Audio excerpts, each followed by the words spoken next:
pandemi COVID-19 hanyalah pembukaan, dan ada yang lebih dahsyat daripada itu. Selamat datang di pertarungan akhir zaman, Bapak Ibu. Inilah yang tadi saya katakan, babak final dari pertarungan akhir zaman.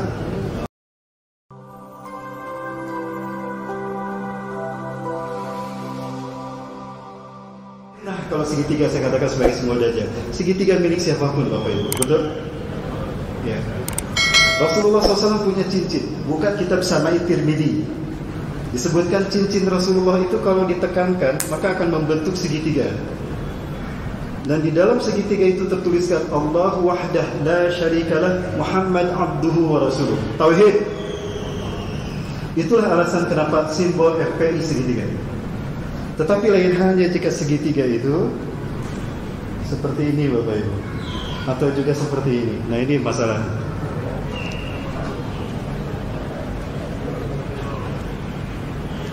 Ini Bapak Ibu yang membaca Allah. Tadinya Allahnya diganti dengan satu mata, yang matanya satu. Ya. Baik. Lalu apa hubungannya dengan matahari? Matahari adalah benda langit yang unsur terbesarnya apa, Bapak Ibu? Api. Baik, iblis bangsa jin bukan?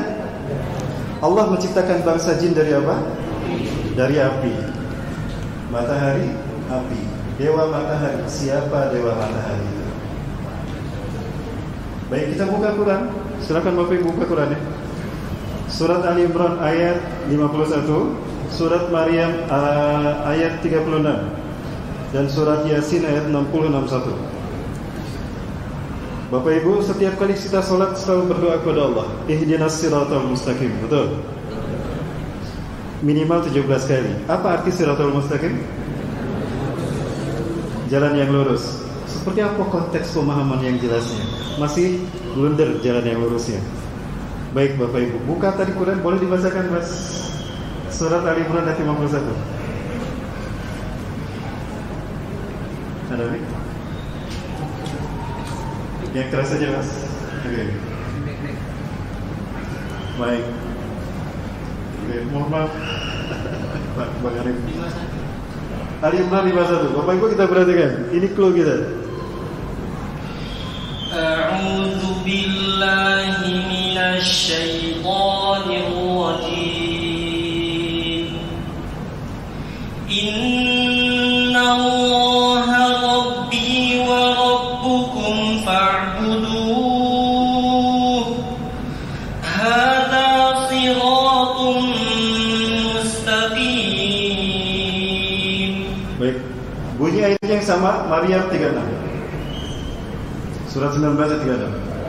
Kita aktif sama-sama Bapak Ibu membuka. Pahala membaca Quran dari mushaf beda dengan pahala membuka Quran dari gadget. Mari kita bahas hukum membaca Quran dari gadget.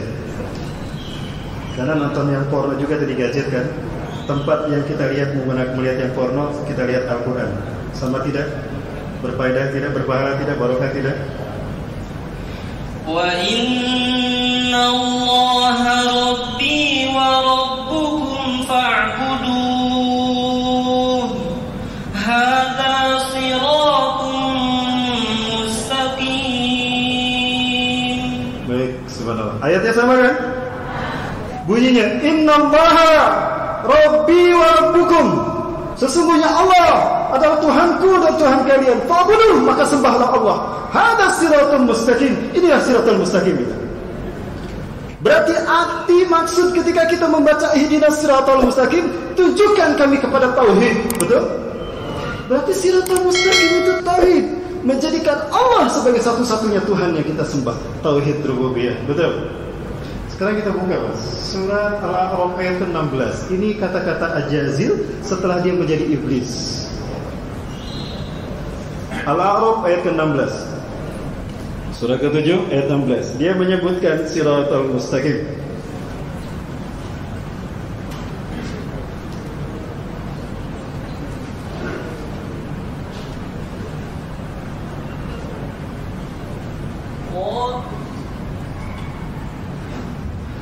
Qala fabima aghwaytani la'aq'udanna lahum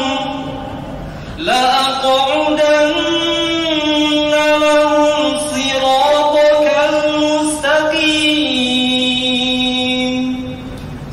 Subhanallah, betapa cerdasnya Ajazil iblis. Ya, subhanallah. Maksudnya Allah. Dia berkata, kan Allah bertanya pada Ajazil ketika dia tidak mau sujud kan? Ma mana'aka an tasjuda li Adam idh amartuk? Apa yang menghalangi kau untuk sujud pada Adam ketika aku perintahkan? Sombongnya keluar. Ana khairum minhu. Aku lebih baik dari Adam ya Allah. Khalaqtani min nar wa khalaqtahu min tin. Engkau ciptakan aku dari api. Dan engkau ciptakan Adam dari tanah. Aku lebih baik dari dia. Nah, sombong kan? Itu dosa pertama yang dia lakukan. Tapi walaupun itu dosa yang dia lakukan tidak mau sujud pada Nabi Adam, Allah beri gelar iblis. Tidak mau sujud. Kapan kita melaksanakan sujud? Kalau bukan pada sholat. Betul Bapak Ibu? Kalau orang yang tidak sholat berarti tidak sujud kan? Berarti dia mengikuti sunnah siapa? Ajazil tidak sujud disebut iblis. Nah yang tidak sholat? Saya nggak ngomong ya. Maka tidak salah kalau sholat menjadi rukun kedua setelah syahadat. Dan kenapa rukun Islam kelima haji? Ini adalah kaitan tauhid. Sholat parameter ukuran benar tidaknya syahadat seseorang secara individu. Haji ukuran benar tidaknya tauhid manusia secara komunal. Maka jika manusia tidak melaksanakan ibadah haji, hilang tauhidnya. Dan apa yang terjadi jika haji tidak dilaksanakan? Tahun ini ada yang berangkat haji dari Indonesia tidak? Allahu Akbar. Berhasil apa yang diinginkan oleh iblis dan dajjal. Konspirasi. Tauhid Bapak Ibu. Inilah pertarungan akhir zaman Bapak Ibu. Unik Bapak Ibu ya. Unik. Allahu Akbar.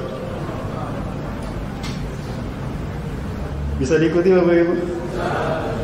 Mudah-mudahan ini menjadi jawaban bagi mereka yang menghujat saya di YouTube dan di Instagram. Ini jawaban saya.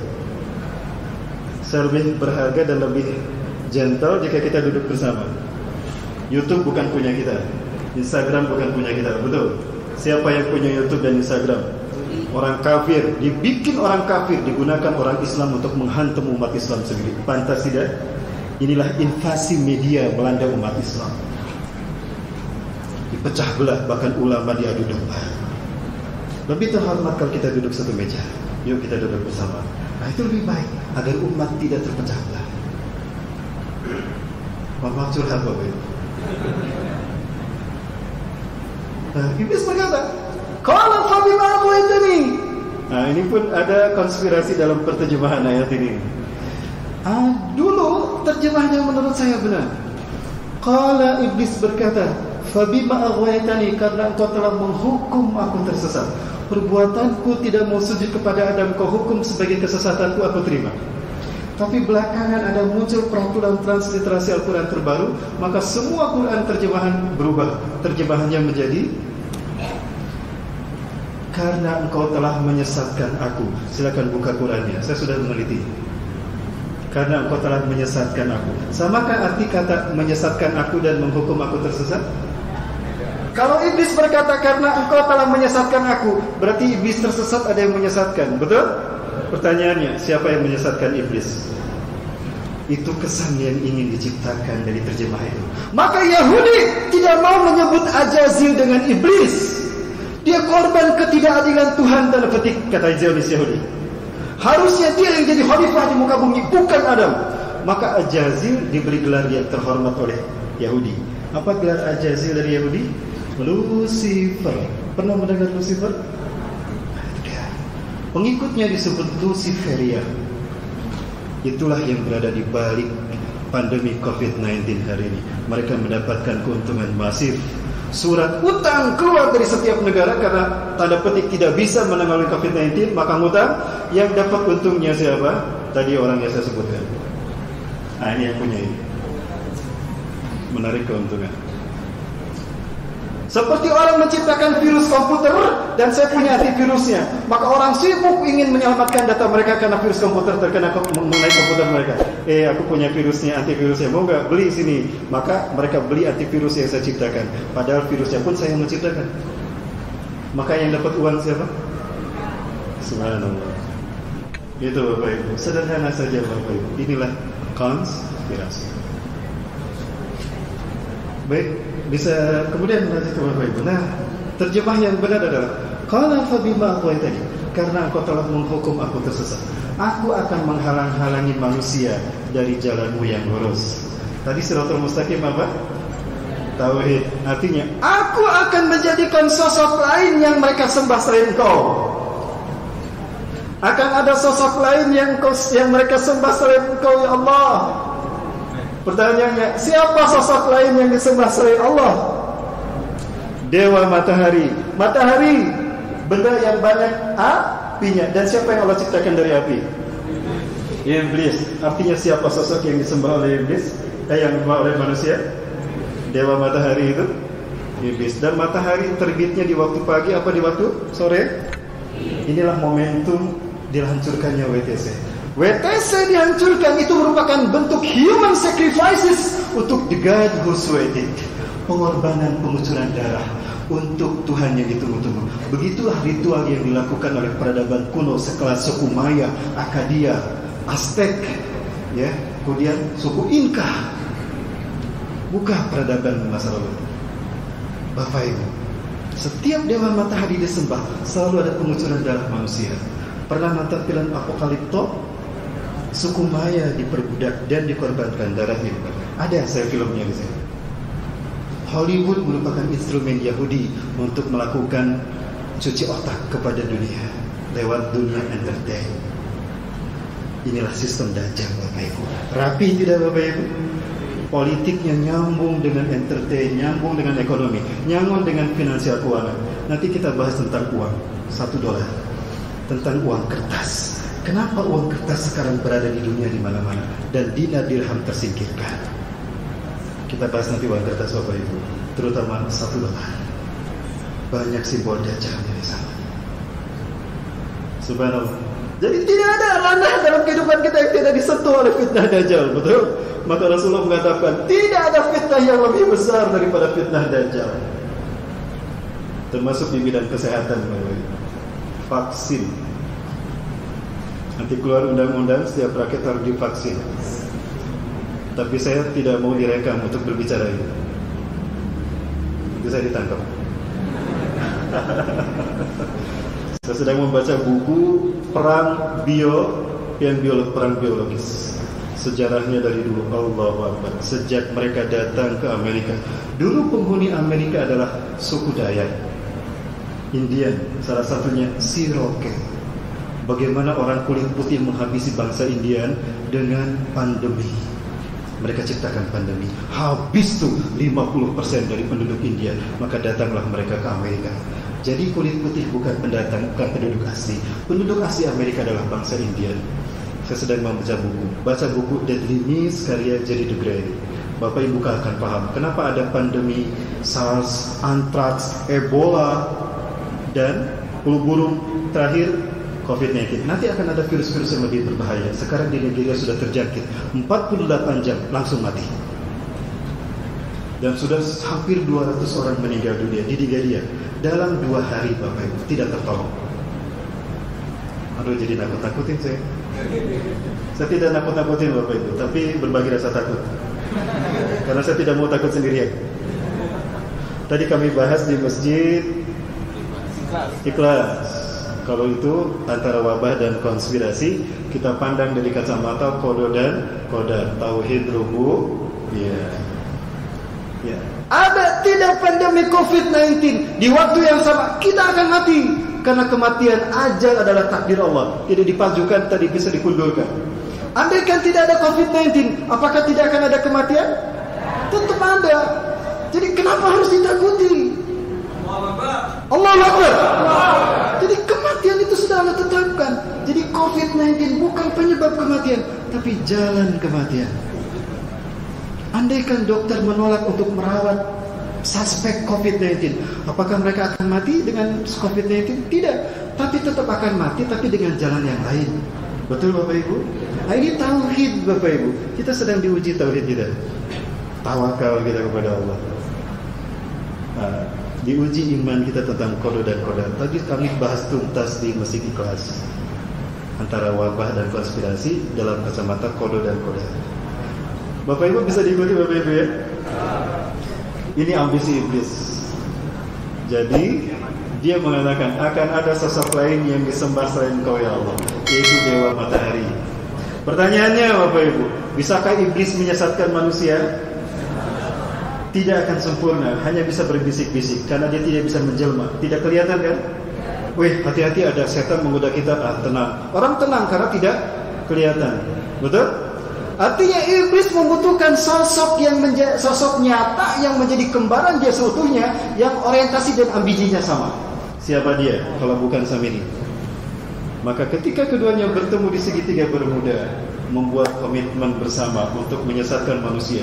Iblis Tuhan yang tidak tampak dan Dajjal adalah Tuhan yang tampak. Mereka mengaku maha tinggi di hadapan manusia. Maka ketika mereka berdiri sendiri, terlihat seperti WTC gedung kembar kan? Dan itu angka 11.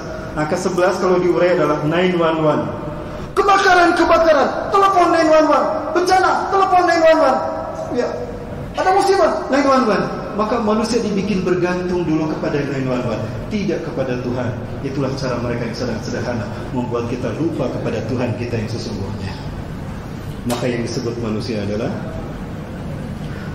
baik Bapak Ibu, saya agak capek harus minum dulu, tapi sambil saya minum, Bapak Ibu kita lihat yang satu ini. Jangan kemana-mana, tetap bersama saya setelah saya minum. Silakan.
Baik, ini bantahan kami.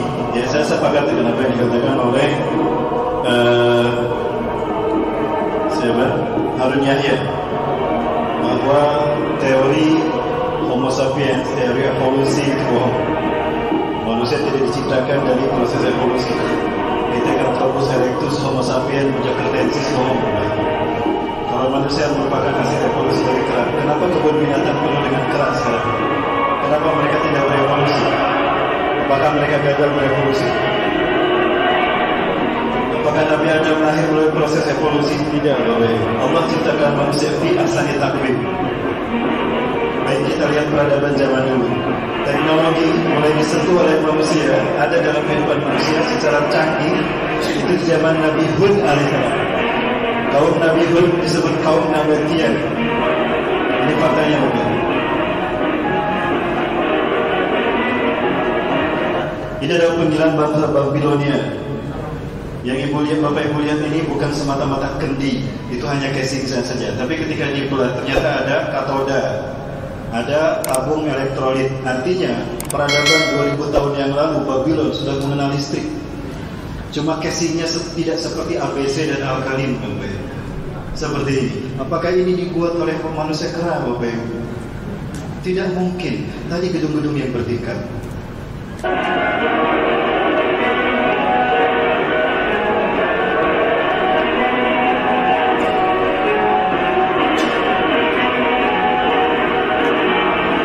Betulkah manusia sudah berjuta-juta tahun yang lalu ada dalam bentuk Pithecanthropus erectus Homo sapiens? Artinya manusia dari dulu mengalami zaman kuno dulu, Paleolitikum, lalu ada Mesolitikum, ada Neolitikum, ada Megalitikum, zaman batu, perunggu, besi dan sebagainya. Tidak, bapak, itu pembodohan. Pembodohan. Jangan diajarkan pada anak-anak kita. Yang harus kita ajarkan pada anak-anak kita adalah sejarah yang benar. Siapa yang berbicara tentang peradaban manusia yang benar? Al-Quran. Kurikulum pendidikan tentang sejarah yang benar dan kurikulum pendidikan yang benar adalah kurikulum Al-Quran, bapak ibu. Ya, kurikulum Al-Quran itu yang terbaik.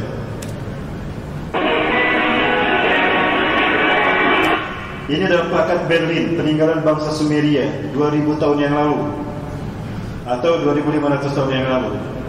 2500 tahun yang lalu ada plakat seperti ini. Kalau kita lihat gambarnya mirip gambar-gambar apa?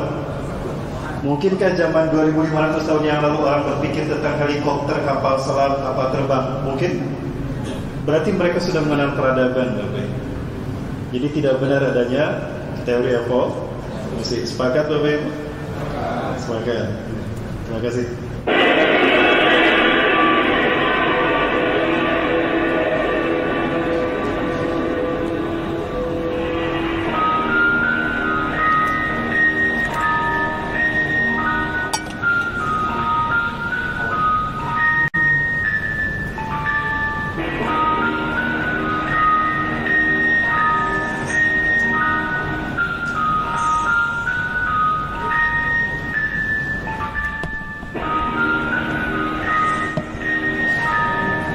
Inilah yang keroknya.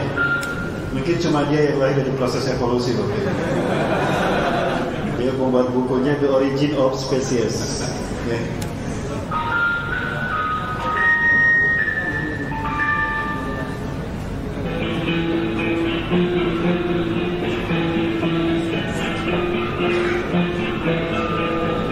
Yang benar tidak ada masa Paleolitikum, Mesolitikum, Neolitikum, Megalitikum, tidak ada. Yang ada adalah masa Sulaiman, sesudah Musa, zaman para nabi. Itulah peradaban manusia yang sesungguhnya. Dan mereka semua Muslim. Di pertemuan pertama kita bahas pendapat pakar sejarah Israel, Profesor Moses Saron, bahwa semua tokoh-tokoh sejarah Muslim people. Muslim figur itu kata dia.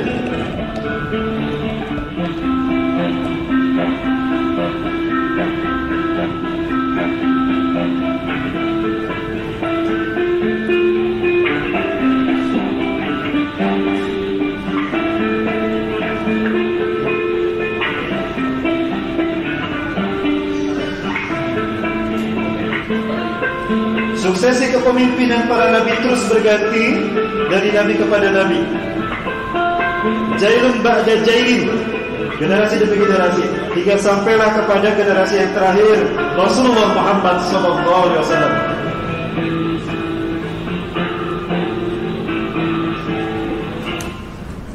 Ya. Ini semua dibuat ribuan tahun yang lalu. Apakah ini dibuat oleh manusia purba? Tidak mungkin, bapak ibu. Ini orang-orang yang sudah cerdas, ya, orang-orang yang sudah mengenal teknologi. Tidak mungkin dibikin oleh manusia primitif.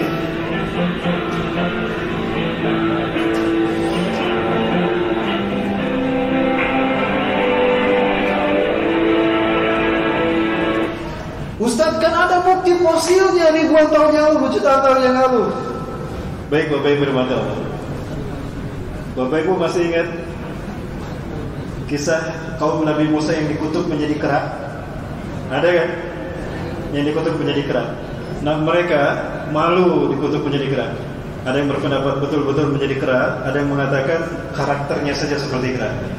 Saya sependapat juga dengan mereka yang mengatakan benar-benar menjadi kera. Karena malu mereka mengisolasi diri, pergi ke tempat yang terpencil, tinggallah mereka di sana sebagai manusia kera. Lalu Allah hukum mereka, Allah balikan, Allah benam mereka di dalam bumi. Dibalik yang di atas menjadi bawah, di bawah jadi di atas. Seperti itu Allah menghukum kaum Sodom dan Gomorrah, kan? Sehingga berunsur karbon bebatuan yang sudah jutaan tahun yang lalu berada di atas dan mereka di bawah terhubung, seolah-olah mereka sudah jutaan tahun yang lalu. Sederhana Bapak. Kemudian yang kedua, jika memang manusia saat itu adalah Pithecanthropus erectus, manusia kera, kenapa fosilnya tidak di mana-mana? Kan manusianya ada di mana-mana. Betul Bapak Ibu? Logika sederhana saja Bapak Ibu. Mohon maaf Bapak Ibu, ini pendapat. Berbeda pendapat tidak Bapak Ibu ya? Kita lanjutkan.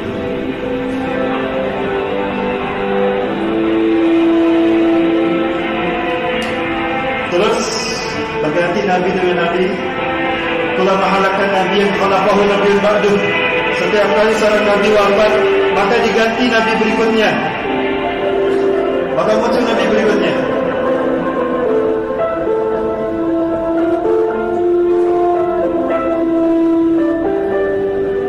Sampailah pada masa Nabi yang terakhir, yaitu Nabi Muhammad SAW.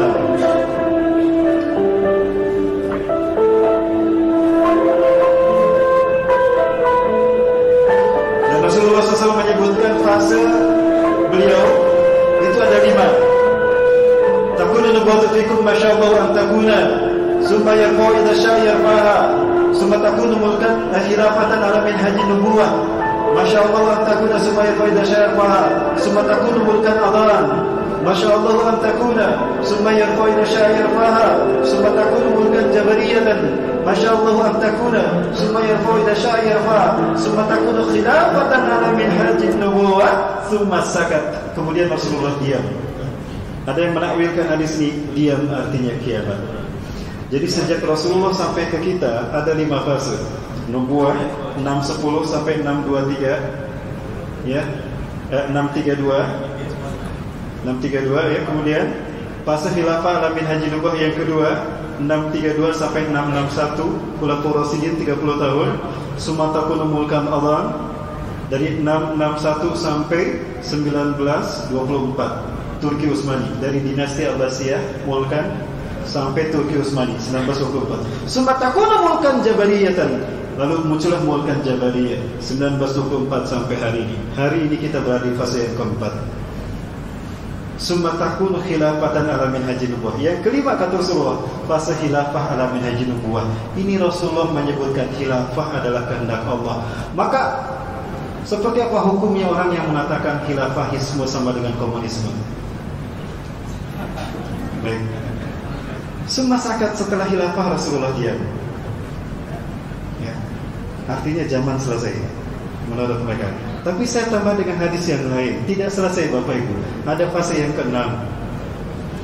Ya, ada fase yang ke-6. Baik Bapak Ibu, saya gambarkan seperti ini, tapi nanti juga dibahas seperti ini.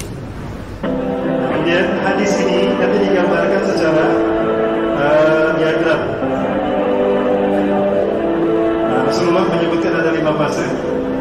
Fase yang pertama, fase beliau sendiri ini sudah berlalu.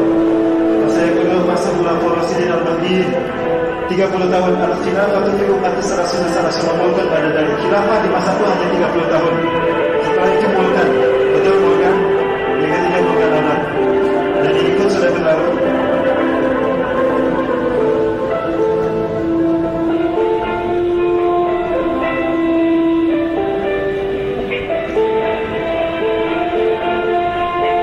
Fase yang keempat, fase di mana kita berada hari ini. Dan di fase inilah fase yang terburuk, karena fitnah terburuk Dajjal akan muncul di sini. Karena di fase yang kelima Dajjal tidak akan muncul. Dajjal sudah mati. Dajjal sudah mati. Karena di fase yang kelima Islam zahir seluruh dunia.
Itu Bapak Ibu yang Allah. Jadi sudah terlihat dari iblis sampai hari ini.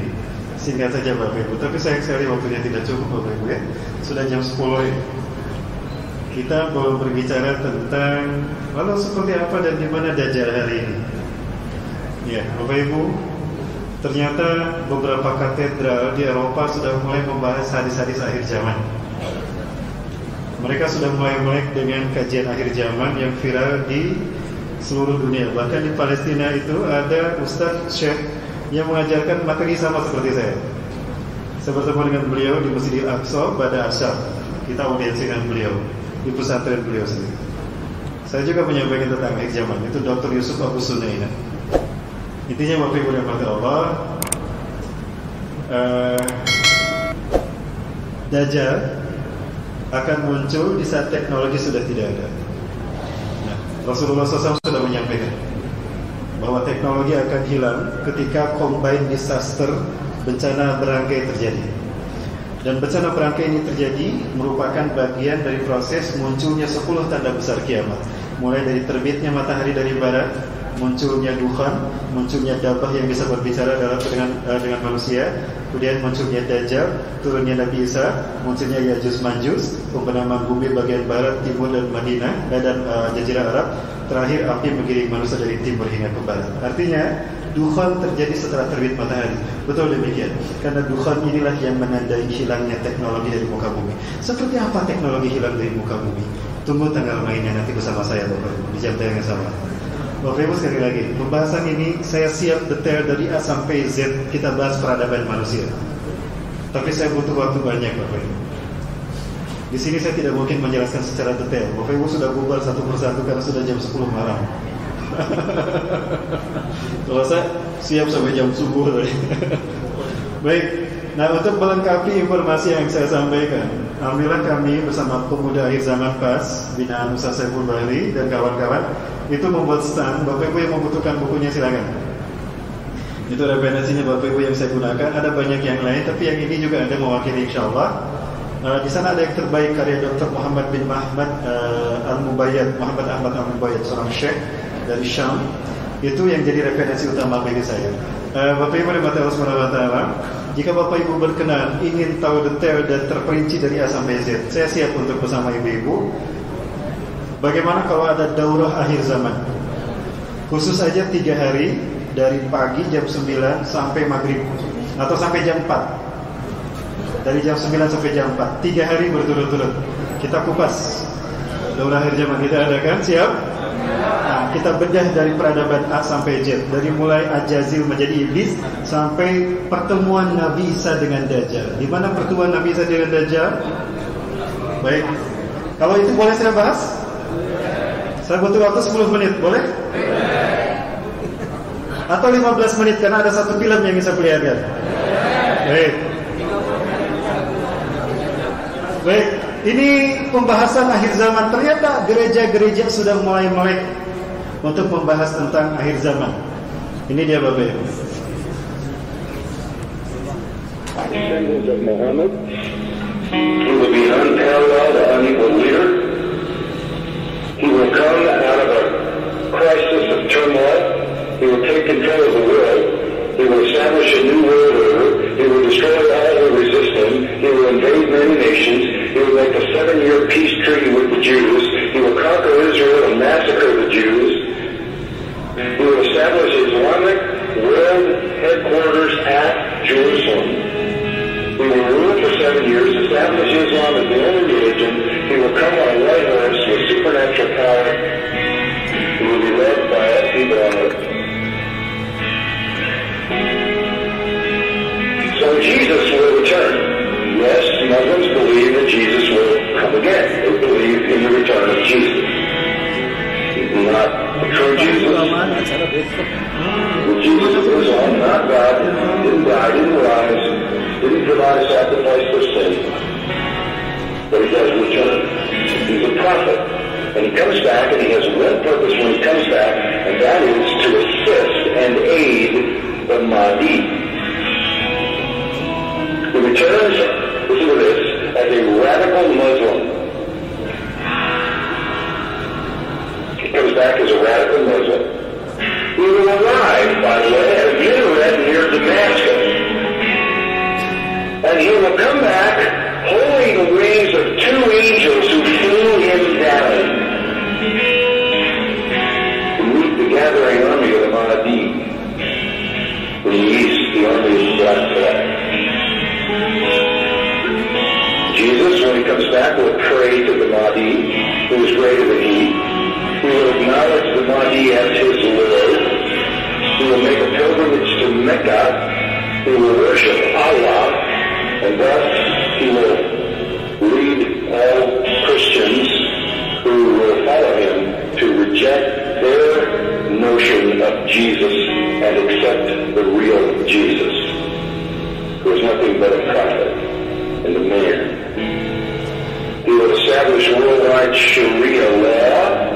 He will become the greatest Muslim evangelist, but he will be the final witness on the day of judgment against non-Muslims.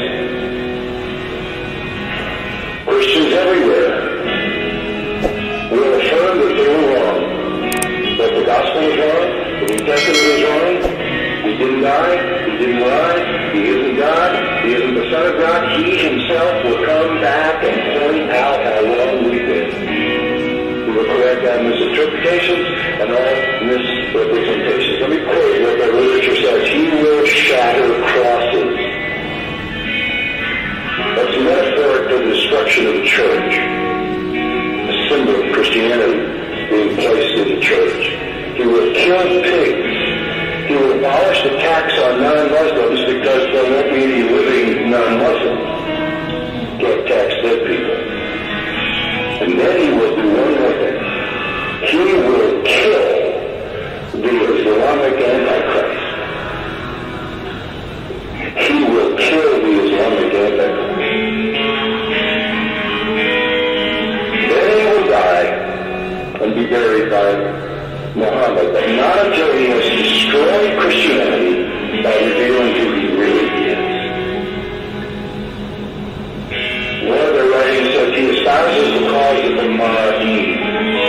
He is the Mahdi's executioner. He is the Mahdi's enforcer. He is the Mahdi's prophet. And it is he who kills the Antichrist. That is the third person. The Antichrist will show up. The Muslims call him Dajjal. He is the great deceiver. He comes to earth on a mule. And he's blind in one eye. He is an infidel. He is a false miracle worker. This Antichrist, this Islamic Antichrist. But you know who he claims to be? He claims to be Jesus, the Son of God.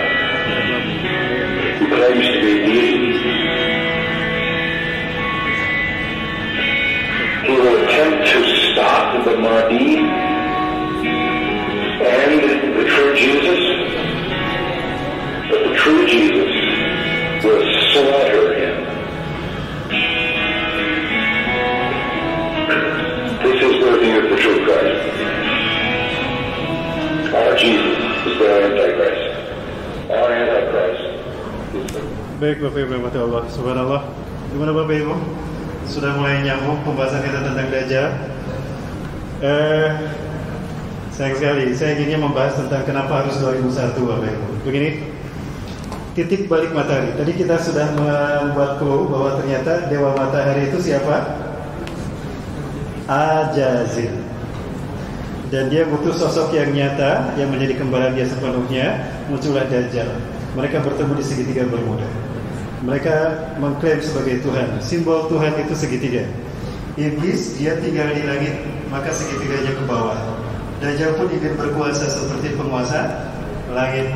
Keduanya bertemu di segitiga Bermuda. Kalau keduanya bertemu menjadi tunggal, seperti apa simbol pertemuan mereka?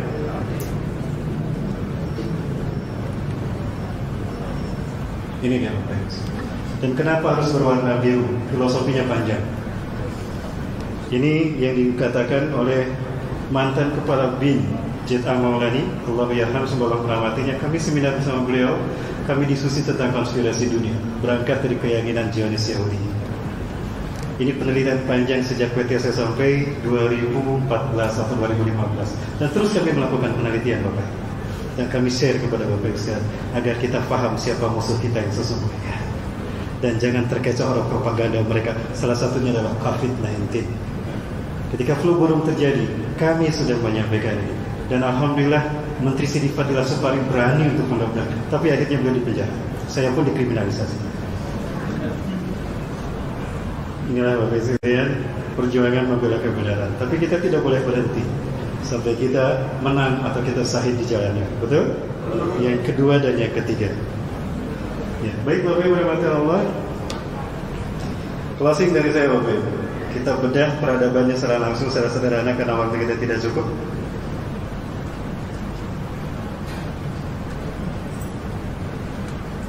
Ya, ini saya ambil dari berbagai kitab Bapak Ibu, mulai dari Atlas Tarikh Al-Anbiya wal Mursalin, Atlas Sejarah Para Nabi dan Rasul karya Syekh bin Abdullah Al-Magluz, kemudian Qisasul Anbiya wal Mursalin karya Al-Hafiz Imam Ibnu Katsir rahimahullah.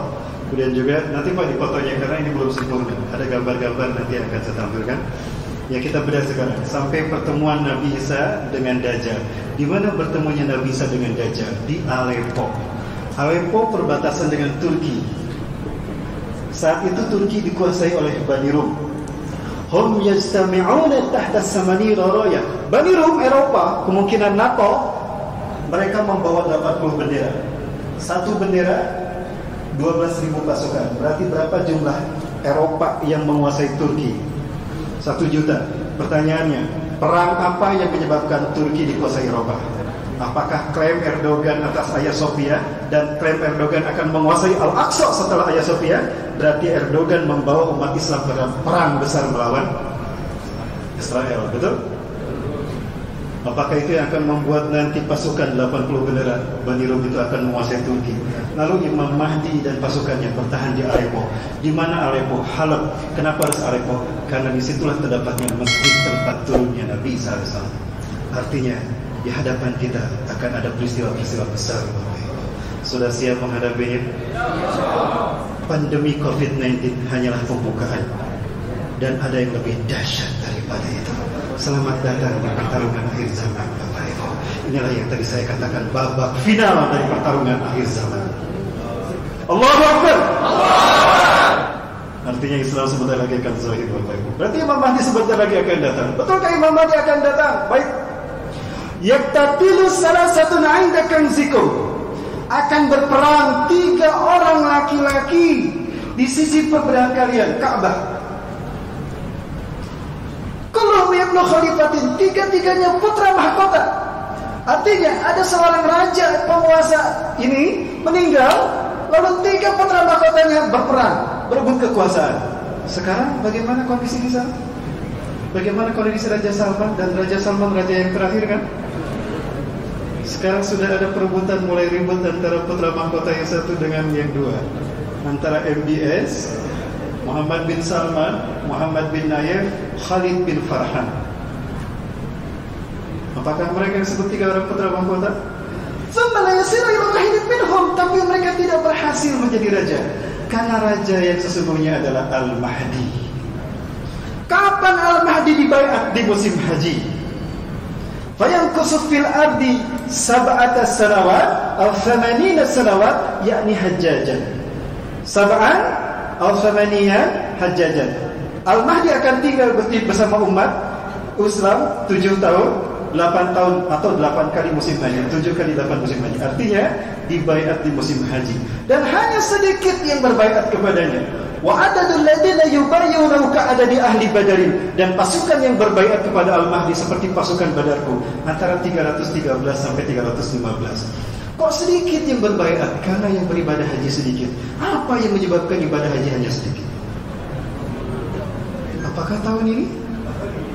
No, wallahu a'lam bishawab. Saya tidak mengatakan itu. Nanti saya disebut cocok lagi. Salahkah jika saya meneliti seperti ini, Bapak Ibu? Tujuannya apa? Agar kita hati-hati dan kita menetapkan posisi kita di mana, agar kita menjadi bagian dari petarung akhir zaman tadi. Samakah petarung dengan penonton? Tidak. Mau ikutan atau mau nonton? Tadi saya sudah bicara tentang Indonesia, betul? Di mana saya bicara tentang Indonesia? Rasulullah tidak menyebut Indonesia, tapi Rasulullah menyebutkan merah putih. Dan saya sebutkan syekh-syekh yang saya temui di Syam sana, di Palestina sana. Mereka mengatakan Indonesia. Sudah saya bahas di mana?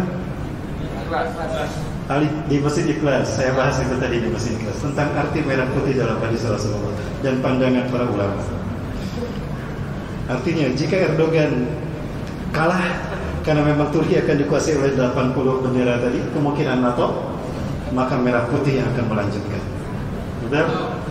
Allahu Akbar. Imabillah Bapak Ibu, bukalah mata hati kita. Kita sedang di ending peradaban dan kitalah pemainnya di babak final ini. Berarti pemainnya terbaik ya Bapak. Itulah. Tadi saya bahas siapakah yang terbaik imannya di akhir zaman. Jawabannya bukan nabi, bukan rasul, bukan malaikat, tapi mereka yang hidup di akhir zaman, yang memperjuangkan Quran dan Sunnah. 5 menit lagi Bapak. Oke, ini perkiraan sekali ya Bapak. Rasulullah di Madinah. Rasulullah SAW bersabda, "La tushaddu rihal ila salasatil masajid." Jangan kalian berziarah dengan niatan ibadah kecuali pada 3 masjid. Al-Masjidil Haram, wa Masjidil Rasul sallallahu Nabawi, wa Masjidil Aqsa. Dan Masjidil Aqsa. Mekah. Kenapa harus Masjidil Haram? Karena Mekah adalah titik tolak dakwah tauhid di mana Nabi Adam disempurnakan oleh Nabi Ibrahim, Abul Anbiya. Dan kenapa harus Madinah? Madinah adalah titik tolak dakwah tauhid bagi Rasulullah SAW. Di saat Rasulullah tidak bisa mendakwahkan Islam 13 tahun di Mekah, hijrah dulu ke Madinah. Maka dari Madinah dibentuklah ummatan wahidah. Di Mekah hanya dibentuk syakhsiyah Islamiyah, individu-individu bertauhid. Tidak bisa disatukan karena penetrasi jahiliyah besar. Kafir Quraisy besar tantangannya. Maka hijrah dulu ke Madinah. Di Madinah dibentuk ummatan wahidah. Maka ketika kuat terjadilah Fathul Mekah. Mekah dan Madinah dikuasai kaum muslimin. Tersebar Islam sampai ke Pekanbaru. Betul? Baik.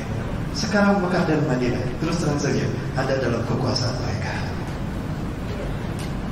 Maka dari mana titik tolak dakwah tauhid untuk membebaskan Mekah dan Madinah? Dari Masjidil Aqsa. Masjid Nabawi untuk Nabi yang terakhir. Lalu Masjidil Aqsa untuk siapa? Al-Mahdi. Dan klaim Erdogan sudah mengatakan, setelah Hagia Sophia, saya akan menguasai Masjidil Aqsa. Satu sikap ditujukan oleh Paus Franciscus. Saya bersedih ketika Hagia Sophia menjadi masjid. Loh, kenapa bersedih Pak Paus? Kenapa Anda tidak bersedih ketika puluhan bahkan ratusan gereja berubah menjadi masjid? Anda tidak bersedih ketika jemaat Anda berbondong-bondong masuk Islam. Kenapa Anda diam saja? Lalu kenapa ketika Hagia Sophia berubah menjadi masjid, Anda bersedih? Karena Hagia Sophia simbol pertarungan peradaban. Yang pertama kali membebaskan Hagia Sophia dan menjadikannya masjid adalah seorang yang terbaik. Dalam hadis riwayat Imam Abu Daud, Rasulullah SAW bersabda, "La tuftahanna Konstantiniyah, fala ni'mal amiru amiruha, wa la ni'mal jaisu jaisuha." Dzalikal jais. Sungguh Konstantinopel akan dibebaskan, Istanbul akan dibebaskan. Sebaik-baik pemimpin di muka bumi adalah pemimpin yang memimpin pembebasannya, dan sebaik-baik pasukan adalah pasukan yang membebaskannya. Siapa yang disebutkan Rasulullah? 25 Jumadil Ula 857 Hijriah bertepatan dengan 29 Mei 1453 Masehi, Muhammad Al-Fatih di usia yang ke-22 tahun membebaskan Konstantinopel, dan beliau membuat surat atas namanya Yayasan Muhammad Al-Fatih menjadikan Hagia Sophia yang sebelumnya katedral gereja menjadi masjid. Dan ini bertahan sampai 1924. Setelah 1924 Turki hancur, dijadikan museum.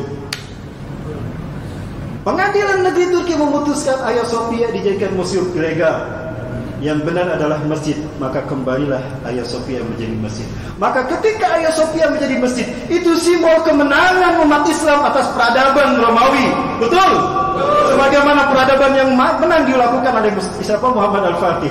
Menangnya Muhammad Al-Fatih, kalahnya kaum Salibis. Itu Bapak Ibu. Jika sekarang Hagia Sophia jadi masjid, berarti kaum Salibis kalah. Apakah ini tidak akan dibiarkan oleh mereka? Tentu mereka tidak akan membiarkan. Artinya perang salib akan kembali terjadi. Itulah yang membuat Erdogan akan terseret pada perang besar. Tapi Erdogan sudah tahu itu pasti terjadi. Maka dia berani mengatakan setelah Hagia Sophia adalah Masjidil Aqsa.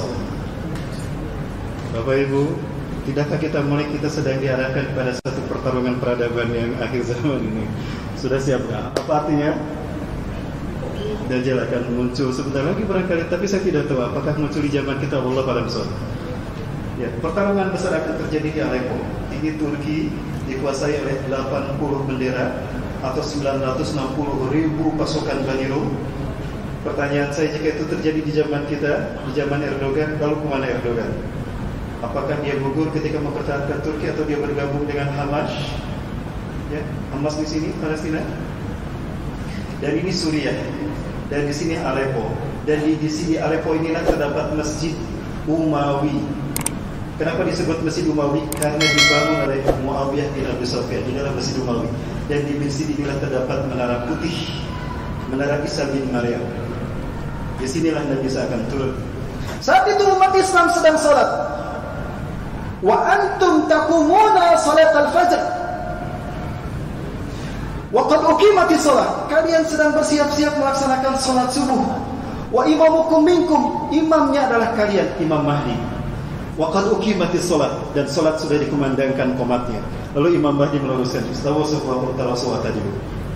Falamma yusawu sufufahum, maka tatkala Al-Mahdi meluruskan saf salat kalian, fanazala Isa bin Maryam ala janahain malakain indal manaratil bayda, maka turunlah Isa bin Maryam memegang dua sayap malaikat di sisi menara putih. Inilah menara putihnya menurut para ulama ahli hadis. Ada di Masjid Aleppo dan ini ada di Suriah di sini. Berarti pertemuan yang dekat antara pasukan Imam Mahdi dengan pasukan Romawi. Inilah perang menggunakan teknologi yang terakhir, di mana nuklir akan digunakan terakhir kali. Setelah itu tidak ada lagi perang nuklir karena ada hilangnya teknologi. Karena Dajjal muncul dari Khurasan. Khurasan sebelah sini. Nanti kita bahas Khurasan, Bapak. Pasukan Dajjal 70.000 orang. Itu nanti kita bahasnya. Waktu kita tidak cukup, saya janji 5 menit. Bapak Ibu, kemudian setelah Nabi Isa turun, Al-Mahdi mengatakan, "Ta'al ya Nabi Allah, sholilana." Mari Nabi Allah, imami kami sholat. Apakah Nabi Isa menjadi imam sholat? Quran, surat Ali Imran ayat 81-82. Nabi Isa menolak untuk menjadi imam. La, taqaddam, Imam Mahdi didorong. Taqaddam, Anda ke depan. Hadihi uqimat lak. Salat ini dikumandangkan untuk Anda. Inna ba'dakum li ba'din umara. Sebagian kalian pemimpin bagi sebagian yang lain. Tuqmatullah hadhil ummah, kemuliaan yang Allah berikan pada umat ini. Maka Nabi Isa salat di belakang Imam Mahdi. Surat Ali Imran ayat 81-82. Itu alasan kenapa Nabi Isa tidak menjadi imam. Kemudian selesai salat berjamaah, iftahil bab, buka pintu masjid ini. Ketika pintu masjid ini pun dibuka, maka tampaklah Dajjal dengan 70.000 pasukan Yahudi dari Isfahan, Iran. Lalu apa yang terjadi? Nantikan episode berikutnya bersama saya. Sudah jam 10 lebih, setengah 11, Bapak Ibu. Saya siap sampai subuh, tapi tidak mungkin ya kita sampai subuh, Bapak Ibu. Sekali lagi, butuh waktu panjang untuk membahas peradaban. Karena sekali lagi, ini kita bicara tentang pertarungan peradaban. Apa yang dulu diperjuangkan para Nabi dan Rasul sekarang ada di babak final, Bapak Ibu. Ya. Baik Bapak Ibu, rahmati Allah. Sejauh ini bisa diikuti Bapak Ibu? Bisa. Terima kasih dan mohon maaf. Ini penelitian saya. Saya sempat membukukan Bapak Ibu. Baru 2 bab tokoh-tokoh yang saya temui meninggal dunia. Referensinya pun hilang. Saya takut untuk melanjutkan. Bukan saya pribadi, saya takut pada orang-orang di belakang saya. Mereka belum siap untuk berjuang dan gugur di medan perang. Maka cukup saya sendiri. Akhirnya saya tidak melanjutkan buku yang saya tulis. Biar saya sampaikan dari kajian ke kajian sampai saya di tempat di mana kita berjihad. InsyaAllah kita akan hijrah ke bumi, hijrah para Nabi dan Rasul. Maka jangan lupa, tekadkan dalam hati kita, ya Allah, berikan kesempatan kepadaku untuk hijrah ke bumi Syam, karena itulah orang terbaik imannya di akhir zaman. Ya. Alladzina afdalu imanuhum yawma idin fi akhir zaman humul ladzina yuhajiruna ila biladi Syam. Mereka yang terbaik imannya di akhir zaman adalah hijrah ke bumi Syam. Apakah Pekanbaru harus ditinggalkan? nantikan jawabannya di episode yang akan datang. Terima kasih Bapak Ibu. Mohon maaf sudah jam 10:30. Ini adalah pertemuan terakhir saya, makanya mohon maaf saya mengambil waktu panjang. Besok saya kembali ke Bandung, Jawa Barat, karena berikutnya saya harus ke Palembang, Bapak Ibu. Insya Allah, safari dakwah saya ada misi utama. Saya ingin menyeru para pemuda ini, karena yang akan menjadi pelaku kebangkitan Islam para pemuda. Ingat, para pemuda, latihan fisik, latihan pedang. Kami sudah latihan samurai dan panah Pak di Bandung Pak. Kita latihan pedang, karena itu yang akan terjadi. Karena Islam akan zahir di saat teknologi tidak ada. Maka kita kembali kepada peran manual. Siapkan diri kita untuk menjadi pasukan yang terbaik. Mohon maaf Bapak Ibu apabila ada kekurangan yang sudah saya sampaikan. Itu hanya pendapat saya. Kita berbeda pendapat silakan. Yang jelas kita tetap bersama. Tidak boleh berpecah belah. Betul? Kita butuh persatuan untuk menyatukan NKRI. Baik Bapak Ibu yang dirahmati Allah, kita tutup dengan doa bersama-sama agar kajian kita ini berkah.